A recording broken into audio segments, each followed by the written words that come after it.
अनुभव सिन्हा की social drama film भीड़ का मोनोक्रोमिक ट्रेलर आ गया है। जिन दर्शकों ने सिनेमाघरों में तू झूठी मैं मक्कार देखी होगी वो भीड़ का ट्रेलर पहले ही देख चुके होंगे, क्योंकि ये रणबीर के फिल्म के साथ अटैच था।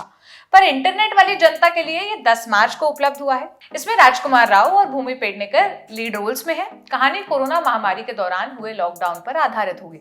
फिल्म में पंकज कपूर, आशुतोष राणा, दिया मिर्जा जैसे कलाकार भी होंगे। आइए एक एक करके सिलसिलेवार तरीके से खास बातें जानते हैं इस ट्रेलर की। सबसे पहली बात, अनुभव सिन्हा सोशल पॉलिटिकल फिल्में बनाने के लिए जाने जाते हैं। उनकी पिछली 4 पिक्चरें इन्हीं का नमूना है। मुल्क, आर्टिकल 15, थप्पड़ और अनेक। इसी सिलसिले की फिल्म है भीड़। ये कहानी है आजाद भारत में सरहदें खींचने की। कोरोना आया, सरकार ने आनन फानन में पूरे देश में लॉकडाउन लगा दिया। जो जहां था उसे वहीं रोक दिया गया। देश थम गया, लोग भी थम गए, लेकिन ये उनके लिए फिट बैठता है जिनके पास पर्याप्त वित्त था, पैसा था, नौकरी थी, कल की चिंता नहीं थी। डेली वेजेस वालों के लिए ऐसा नहीं था, और खासकर वे लोग जो कहीं बाहर सिर्फ रोटी कमाने ही गए थे। लॉकडाउन के फेर में जो गांव से शहर मजदूरी करने गए, फंस गए।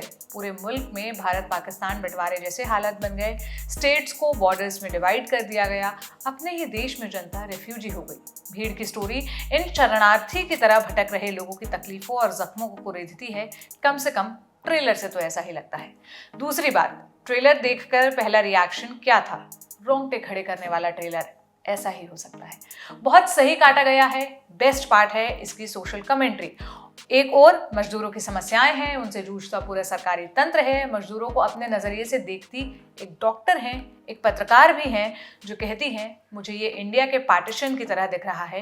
एक दिन अचानक इन लोगों को पता चला इनके घर वहां नहीं है जहां अब तक ये रहते आए हैं। एक कामगार है जिसके अनुसार अपने देश में बॉर्डर बन गए हैं। इन सब समस्याओं के केंद्र में है एक पुलिस वाला। ट्रेलर इतना फास्ट है कि एक के बाद एक हार्ड हिटिंग सीन और डायलॉग आते हैं। नमूना देखिए। सबसे पहले राजकुमार राव के हिस्से बहुत तगड़े डायलॉग आए हैं, जैसे आयुष्मान खुराना के हिस्से आर्टिकल 15 में आए थे। वो भी वहां पुलिस वाले थे। राजकुमार राव भी यहाँ पुलिस वाले हैं। जब एक मजदूर को कांस्टेबल पीट रहा होता है, राजकुमार राव उसके हाथ से डंडा फेंकते हुए कहते हैं मार डालिएगा क्या, खाना मांग रहे हैं बस ये लोग। इसके बाद जब वो ऊंची आवाज में कहते हैं हत्या का अधिकार नहीं दिया है किसी ने, उसका इम्पैक्ट एकदम भीतर तक हिलाने वाला होता है। दूसरा, एक सीन है जिसमें पंकज कपूर का किरदार पुलिस वालों से लड़ रहा होता है। सिस्टम से लड़ता हुआ आदमी ललकारते हुए कहता है हजारों मील से आते हैं हम लोग बच्चा लोग के लिए रोटी लेने, आप हमें रोक नहीं पाइएगा।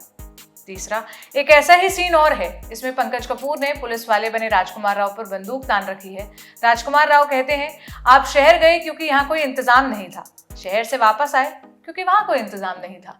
गरीब आदमी के लिए कभी कोई इंतजाम होता ही नहीं होगा। हम कोई ना कोई रास्ता निकाल लेंगे, वादा करते हैं आपसे। इसके बाद जो पंकज कपूर कहते हैं, कोरोना के दौर में लगभग वही माहौल सबने महसूस किया। पंकज का किरदार पुलिस वाले से कहता है हमें भरोसा नहीं है। पैंडेमिक में आम आदमी का सरकार से भरोसा उठ गया था, उसी का ये एक नमूना है। चौथा, भूमि पेडनेकर का कैरेक्टर युवतियों की दास्तान सुनाता है। कैसे लड़कियां 3-4 दिनों से सैनिटरी पैड की जगह अखबार का इस्तेमाल कर रही थी। ट्रेलर की एक और खास बात है रियल लाइफ से उठाए गए रेफरेंसेस।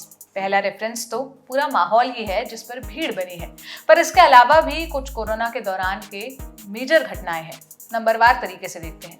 सबसे पहले वो वीडियो याद है जिसमें माँ बैल की तरह सूटकेस जोत रही है। बच्चा थक कर सूटकेस पर ही सो गया है। इसका रेफरेंस आपको फिल्म में मिलेगा। वो घटना याद है जिसमें 13 साल की ज्योति साइकिल पर बैठाकर दिल्ली से अपने पिता को दरभंगा लाई थी। इसका रेफरेंस आपको ट्रेलर में मिलेगा। एक बच्ची पीपली लाइव में नत्था बन ओमकार दास को साइकिल पर बिठाए ले जा रही है। तबलीगी जमात से कोरोना फैलने की खबर को भी फिल्म का हिस्सा बनाया गया।